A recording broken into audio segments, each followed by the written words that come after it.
Okay, so I'm breaking my videos and I'll continue the questions with Ms. Vasquez. As far as I had just asked her, she mentioned behavioral plans. So I wanted to know what was the process or how would it even start up with any student having a behavioral plan? Okay, so for a behavioral plan, that would be, I mean, as with any SPED student, it begins with the assessments that the teacher, begins in class, on the class level, their observations. Then they would, speak to the parent and make a referral for us to have that evaluation. Our evaluator will determine, if it's um, a specific disability that is in connection with their behavior. So, for example, our autism students all have behavioral plans, even if they don't have any acting out, it's in place just in case. Oh, So that okay. has to be determined by our evaluator, along with all the observations that we've gathered from the teachers and the parent. So that comes together. The evaluator then determines what's the disability and if it's necessary to have a behavioral plan in Okay. place. Do you set up meetings? So I know that teachers begin to log in or take in information of observations, keeps up with the students' plans of how they're doing it academically, right? They submit all this information in, then the kids are diagnosed. Once they're diagnosed, who begins to set up the meetings to begin the process for SPED? So that's our evaluator. So, but that's in conjunction with me. So, for Okay. example, recently we had an initial ARD for a student that's not going to be here, but we're the homeschool. So, this is the first ARD to put her into the SPED system.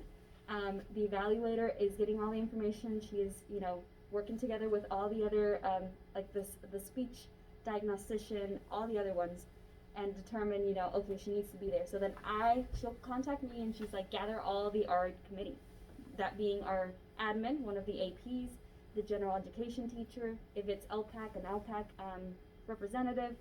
Um, so I gather the people, but she conducts the meeting for that initial ARD.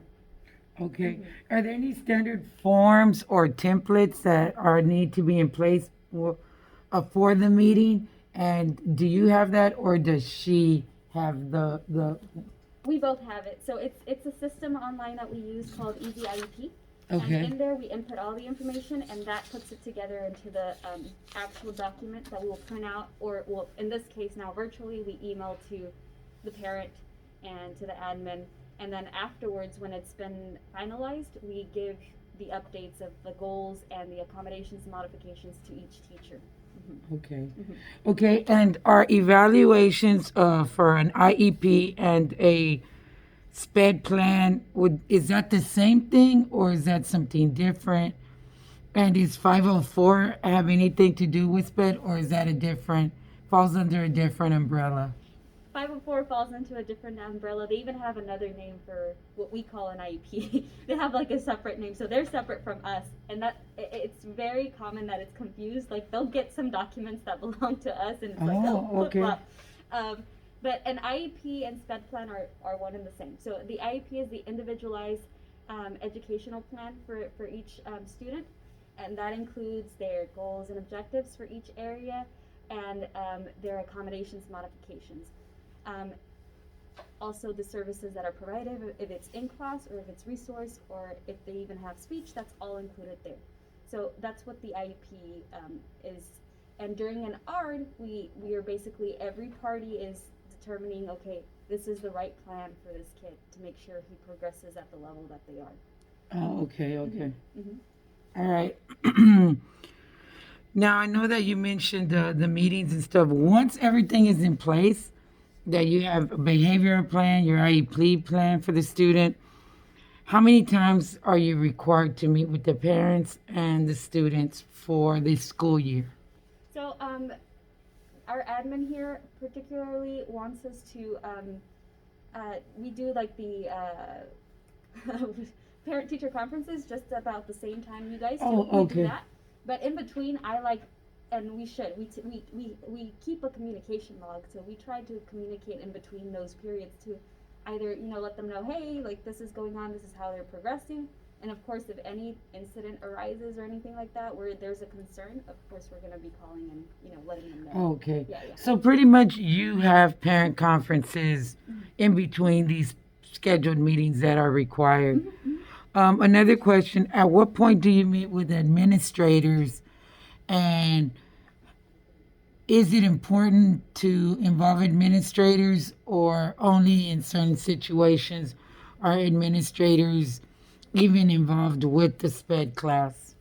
Okay, so obviously, for example, for a behavioral student that a BIP is in place for, we have, like, if there's an incident, obviously admin has to be involved, a report has to be made, and that's both reported to them, and in our own system, we have a system called Review 360, and that's where we make a report for any behavioral incidents. Now, for general educational needs for these students, usually it's with the AP. So we have two APs. One is for the elementary, and we'll usually approach them for any needs, as well as, I mean, the parents know too, so they'll address them too sometimes when it comes to these SPED situations. Here we have in place where our principal wants to meet with us at least once a week. So sort of like you guys have the PLCs with we do too, with just, the SPED team, or just one-on-one with him, so that we can see where our students are in terms of like the district testing, and what we can do to help them at their level to progress. So we do have meetings in between to see the students' progress. It's not very frequent, but yeah, we do meet with admin. Okay, so this was my interview with Ms. Vasquez, and she is a SPED teacher at Sanger Preparatory. I thank you very much, Ms. Vasquez, for all the information.